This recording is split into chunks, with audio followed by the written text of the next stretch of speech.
తాకట్టులో ఉన్న బంగారాన్ని విడిపించి ఆ రోజున్న మార్కెట్ ధర కట్టి మిగిలిన డబ్బును మీకు అందిస్తుంది కొమ్మూరి గోల్డ్. ఓం గం గణపతియే నమః. స్వర్ణలక్ష్మి నమస్తే అస్తు. పరబ్రహ్మ స్వరూపిణి రాజ్యం దేహి ధనం దేహి సర్వకామాంచ దేహి మే. స్వర్ణలక్ష్మి అమ్మవారు ప్రతి ఒక్కళ్ళకి చక్కగా బ్రహ్మతత్వాన్ని, తద్వారా ప్రతి ఒక్కళ్ళు ప్రతి నిమిషం సంతోషంగా, హ్యాపీగా, ఉత్సాహంగా ఉండాలని చెప్పేసి అమ్మవారి యొక్క కృపా కటాక్షం ప్రతి ఒక్కళ్ళ మీద ఉండాలని చెప్పేసి మనం కోరుకుందాం, అమ్మవారిని ప్రార్థిద్దాం. అంతేకాకుండా ప్రతి ఒక్కళ్ళకి కూడాను రాజ్యం దేహి, అమ్మవారు ఒక అథారిటీని, ఒక పవర్ని, ఒక స్టేటస్ని, ఒక దర్పాన్ని ప్రతి ఒక్కరికి ఇవ్వాలని చెప్పేసి కోరుకుంటూ, దీనితో పాటుగా ధన సమృద్ధి, ధనం అనేది ప్రతి ఒక్కరికి ఉండాలని, చక్కగా వాళ్ళ ఇంటి నిండా బ్యాంక్ అకౌంట్ నిండా ఎక్కడ పెట్టినా ధనం ఉండాలని, ప్రతి ఒక్కరికి ధనం లేదు అన్న ఒక ఫీలింగ్ అనేది వాళ్ళకి రాకుండా సమృద్ధిగా ధనం ఉండాలని చెప్పేసి అమ్మవారిని ప్రార్థిస్తూ, దీనితో పాటు సర్వకామాంచ దేహిమి అంటే మన మనసులోకి వచ్చిన ప్రతి కోరిక కూడా అమ్మవారి తక్షణమే నెరవేర్చాలి. ఈ విధంగా అమ్మవారి యొక్క కృపా కటాక్షం మన మీద ఉండాలి. 12 రాసుల వారు కూడా చక్కగా అభివృద్ధి జరిగి ఎంతో ఉత్సాహంగా ఉన్నతంగా ఎదగాలని చెప్పేసి మనం కోరుకుందాం. ఇప్పుడు మనం జూన్ మంత్ యొక్క రాశి ఫలాలు చెప్పుకుందాం. జూన్ మంత్ రాశి ఫలాలు చెప్పుకుంటే, ఈ జూన్ మాసంలో మనకి 2-3 రకాల విశిష్టతలు ఉన్నాయండి, అవి తెలుసుకుందాం. ఫస్ట్, ఈ జూన్ మంత్ మనకి అధిక జ్యేష్ఠ మాస పౌర్ణమితో స్టార్ట్ అయ్యి నిజ జ్యేష్ఠ మాసం పౌర్ణమితో ఎండ్ అయిపోతుందని మీరు గమనించాలి. అయితే ఈ యొక్క 2 పౌర్ణముల మధ్య ఈ యొక్క జూన్ మంత్ ఉండటంతో ఇందులో 2-3 రకాలైన విశిష్టతలు ఉన్నాయి. ఈ మాసంలో ఫస్ట్ 2 శని త్రయోదశులు వస్తున్నాయండి. 2 శని త్రయోదశులు చాలా చాలా రేరుగా వస్తాయని గమనించుకోవాలి. కొన్నిసార్లు శని త్రయోదశి 4-5 నెలలకు కూడా రాలేదు. పోయిన సంవత్సరం ఐ థింక్ ఇదే విధంగా జరిగింది. 5 నెలల వరకు శని త్రయోదశి లేదు. చాలా మంది పూజలు చేసుకోవాలన్నా కానీ, శనికి సంబంధించిన ఏమైనా పరిహారాలు చేసుకోవడానికి శని త్రయోదశి చాలా బెస్ట్ది. అలాంటిది శని త్రయోదశులు 2 వస్తున్నాయని గమనించుకోవాలి. వీటితో పాటుగా చాలా మందికి ఎప్పుడైతే అమావాస్య వెళ్ళిపోయిందో మనకి నిజ జ్యేష్ఠ మాసం స్టార్ట్ అవుతుందంటూ చాలా మందికి పెళ్లిళ్ళు సీజన్ వస్తుందని మనం చెప్పుకోవాలి. పెళ్లిళ్ళకి చాలా అనుకూలమైన టైం అని గమనించాలి. ఇంకొక ముఖ్యమైన విషయము, లాస్ట్ అంటే జూన్ ఎండ్లో మనకి ఏరువాక పున్నమి అని వస్తుంటుంది. ఇది రైతులకు ప్రత్యేకంగా చాలా చాలా ముఖ్యమైన రోజు. ఆ రోజున అందరూ అరకలు కట్టుకుంటారు. ఎద్దులకి చక్కగా మనకేమంటారు అలంకరణ చేసుకొని గుడుల చుట్టూ తిరుగుకొని అక్కడ నుంచి అరక కట్టుకొని ఊళ్ళల్లోకి వెళ్ళిపోయేసి పొలం దున్నటం స్టార్ట్ చేస్తారని గమనించాలి. సో ఇది కూడాను ఇప్పటికి కూడాను ఇది మనకి ఎప్పటి నుంచో ఉన్న ఒక సనాతన ధర్మంలో భాగంగా ఎద్దులను పూజ చేయటం, వాటిని నందీశ్వరులుగా భావించుకోవటం, గుడుల చుట్టూ 3 రౌండ్లు తిప్పుకోవటం, భజనలు పెట్టుకోవటం, దండారా వేయటం, ఈ పనులను చేస్తూ ఉంటారు. ఒక ఉత్సాహంగా టోటల్ విలేజెస్ కూడా చాలా చక్కటి వాతావరణంలో ఇవన్నీ జరుపుకుంటూ ఉంటారని గమనించాలి. సో ఇది ఈ జూన్ మంత్ లో ఉన్న యొక్క విశిష్టతలు, ముఖ్యమైన పండగలు, అలానే ముఖ్యమైన ఇంపార్టెంట్ డేట్లను మనం చెప్పుకున్నాం. ఇప్పుడు ఇంకొకటి చెప్పుకోబోతున్నాం, అది జ్యోతిష శాస్త్రం ప్రకారంగా గ్రహాల గురించి. జూన్ మాసంలో 5 గ్రహాలు మారుతూ ఉన్నాయండి. 28వ తారీఖున అంటే నెల బిగిన్ అవ్వక ముందే బుధుడు మారుతూ ఉన్నారు. వీళ్ళతో పాటు శుక్రుడు, కుజుడు, సూర్యుడితో మారుతూ ఉన్నారు జూన్ మాసంలో. ఇంకా ముఖ్యమైనది, సంవత్సరానికి ఒక్కసారి మారే గ్రహం ఏంటంటే గురువు మారుతూ ఉన్నారు. ఈ గురువు జూన్ 2వ తారీఖున మారుతూ ఉన్నారు. అంటే మనం జూన్ మంత్ లో 5 గ్రహాల యొక్క ప్రభావం ఎలా ఉండబోతుంది అనేది మనం చెప్పుకుంటూ ఉన్నాం అన్నమాట. మనం సింహరాశి చూస్తే ఈ యొక్క జూన్ మంత్ లో కొంచెం మిక్స్డ్ గా ఉండే అవకాశం ఎక్కువగా ఉంటుంది, కొంచెం ఛాలెంజింగ్ గా ఉంటుంది.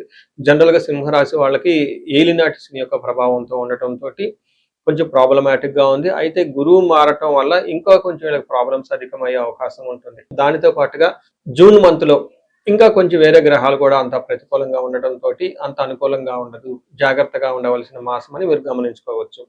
ఇందులో మనం ఫస్ట్ నక్షత్రాలు చూసుకుంటే మఖ 1, 2, 3, 4 పాదాలు, పుబ్బ 1, 2, 3, 4 పాదాలు, ఉత్తర ఫస్ట్ పాదం అంతా ఇందులో ఉంటుంది. పేరు బలం కనుక చూసుకుంటే మా, మీ, ము, మేమో, టాటి, టూటే అన్న అక్షరాలంతా కూడా ఎవరికైనా వాళ్ళు బాగా ఫస్ట్ లెటర్ ఈ యొక్క పేర్లతో, ఈ యొక్క అక్షరాలతో ఉంటే వాళ్ళది కూడా సింహరాశిని గమనించాలి. సో వీళ్ళకి గ్రహాలు మారటంతో ఏమవుతుంది, వీళ్ళకి లఘు గోచారము, సూక్ష్మ గోచారం అన్న ఒక కాన్సెప్ట్ లో మన మహర్షులు సింపుల్ వర్డ్స్ లో సంస్కృతంలో చెప్పడం జరిగింది. ముందు అది తెలుసుకొని దాన్ని మన రియల్ లైఫ్ లో ఎలా కాంప్రహెండ్ చేయాలో చూద్దాం. ఫస్ట్ ఇందులో విత్తలాభం, దేహరుజం, పుష్టిం, అర్ధప్రాప్తిం అని చెప్తారు. అంటే వీళ్ళకి 11వ స్థానంలో సూర్యుడు ఉండటం వల్ల లాభప్రదంగా ఉంటుంది అని గమనించుకోవాలి. అలానే 9వ స్థానంలో కుజుడు ఉండటం వల్ల ఆరోగ్యం అనారోగ్యంగా అంతా సరిగా ఉండదు, సపోర్టు ఇవ్వదని తెలుసుకోవాలి. శుక్రుడు 11వ స్థానంలో ఉండటం వల్ల ధన ప్రకారం వస్తుంది. బుధుని వల్ల అఖిల పుష్టి, శారీరకంగా పుష్టిగా ఉంటారని చెప్పుకోవచ్చు. అంటే టోటల్ కొంచెం బాగా మిక్స్డ్గా ఉంటుందని తెలుసుకోవచ్చు. కుజుడు ఇబ్బంది పెడుతున్నాడు అని కూడా గమనించాలి. ఇందులో ముఖ్యంగా ఒక సంతోషకరమైన న్యూస్ ఏంటంటే ఈ రాశి వాళ్ళకి సూర్యుడు 11వ స్థానంలో ఉండి బాగా కాపాడుతూ ఉన్నాడు. మిమ్మల్ని ఎన్నుముకలాగా నిలబడి ఉన్నాడు. అంటే ఈ మంత్ గురువు సరిగా ఉండడు, తర్వాత శని సరిగా ఉండడు, కుజుడు కూడా సరిగా ఉండడు. కానీ సూర్య భగవానుడు గ్రహరాజు కాబట్టి ఆయన చాలా స్ట్రాంగ్ గా ఉండి మంచి సపోర్ట్ అయితే ఇస్తూ ఉంటారు. 11వ స్థానంలో సూర్యుడు ఉండటం వల్ల ఏమవుతుందంటే అబ్దచ్చ స్వకలాచార గృహే నిత్యోత్సవం శుభం నిత్య మాధుర్య భక్తి చ ఏకాదశి గ్రతే రవి అని చెప్తారు. అంటే 11వ స్థానంలో సూర్యుడు ఉండటం వల్ల ఏమవుతుంది, అర్ధచ్చ అంటే లాభ ప్రకారంగా ఉంటుంది. స్వకులాచార పండగలు ఫంక్షన్స్ అన్ని చక్కగా మీ వంశానికి అనుగుణంగా, మీ కులానికి మీ ధర్మానికి అనుగుణంగా చక్కగా జరుపుకుంటూ ఉంటారు. గృహంలో మంచి ఉత్సవం జరుగుతుంటుంది, కళ్యాణం జరుగుతూ ఉంటుంది, శుభప్రదంగా ఉంటుంది. నిత్య మాధుర్య భుక్తి చక్కగా మంచి మంచి ఫుడ్ తింటూ హ్యాపీగా ఉంటారని చెప్పుకోవాలి. అయితే సూర్యుడు మీకు మంచి సపోర్ట్ ఇస్తున్న కుజుడు శుక్రుడు మిగతా గ్రహాలను సపోర్టివ్గా ఉండటంతో ఛాలెంజింగ్గా ఉంటుంది అని తెలుసుకోవాలి. ఇందులో మీరు మంత్లీగా మారే గ్రహం చూసుకుంటే 45 రోజులకు ఒకసారి మనం కుజుడు అని చెప్పుకుంటాం. కుజుడు 9వ స్థానంలో ఉండటంతో అశనాచ ధనశూన్యం శోషణం దేహ పీడనం స్థాననాశ విరోధం చ నవమస్తే ధారాసుతే అంటారు. అంటే 9వ స్థానంలో కుజుడు ఉండటం వల్ల ఏమవుతుంది, అశనాచ అంటే అన్నానికి కొంచెం ఇబ్బందులు పడే అవకాశం ఉంటుంది. దేహ శూన్యం దేహ పీడనం శారీరకంగా ఇబ్బంది పడుతుంటారు. శోషణం అలసటగా ఎక్కువగా ఉంటూ ఉంటారు. శరీరం అంతా ఎండిపోతున్నట్లు ఉంటుంది. కొన్నిసార్లు విపరీతంగా ధనం ఖర్చు పెడుతూ ఉంటారు, భయపడుతూ ఉంటారు. కొంచెం కడుపు నొప్పి లాంటివి, శత్రువు లాంటివి వచ్చేవాళ్ళు ఎక్కువగా ఉంటారని తెలుసుకోవాలి. ఉన్న కొంతమందికి ఇబ్బందులు జాబ్లో కూడా ఇబ్బంది పడే అవకాశం ఉంటుందని తెలుసుకోవచ్చు. అయితే శుక్రుడు అగైన్ మరలా కొంచెం ఇబ్బంది పెట్టే పరిస్థితుల్లో ఉన్నారు. 12వ స్థానంలో శుక్రుడు ఉండటం వల్ల ఏమవుతుందంటే శస్త్రపీడాం చౌర బాధాచ అతి క్లేశో మహద్భయం కృషిరవ్యాధి సర్వ విఘ్నం శాత్ ధనరాశికే ద్వాదశకే శుక్ర అని చెప్తారు. అంటే భృగవు అంటారు. అంటే శస్త్రపీడం అంటే ఆయుధాల వల్ల ఇబ్బంది కలిగే అవకాశం ఉంటుంది, దొంగల వల్ల భయం కలిగే అవకాశం ఉంటుంది, కష్టాలు భయం ఉంటుంది. వ్యవసాయము లేదా బిజినెస్లు చేస్తే అందులో సరిగా కలిసి రాకుండా ఆటంకాలు వస్తాయని తెలుసుకోవచ్చు. అంటే ఏ ప్రకారంగా చూసుకున్నా వీళ్ళకి ఒక 70% ప్రతికూలంగా ఉంది, ఒక 30% మాత్రమే అనుకూలంగా ఉంది అని గమనించుకోవచ్చు. ఈ రాశి వాళ్ళు పరిహారాలు చూసుకుంటే ముఖ్యంగా ఏలినాటి అష్టమ శని ఉండటంతో శని పిప్పలాద స్తోత్రం చదువుకోవటం, శనికి సంపూర్ణమైన శాంతి పూజలు చేయించుకోవటం చాలా ముఖ్యం. శనికి సంపూర్ణమైన శాంతి పూజలతో పాటు నవగ్రహాలకు చుట్టూ తిరగటం కూడా ఇంకా చాలా ఇంపార్టెంట్. ఈ రాశి వాళ్ళు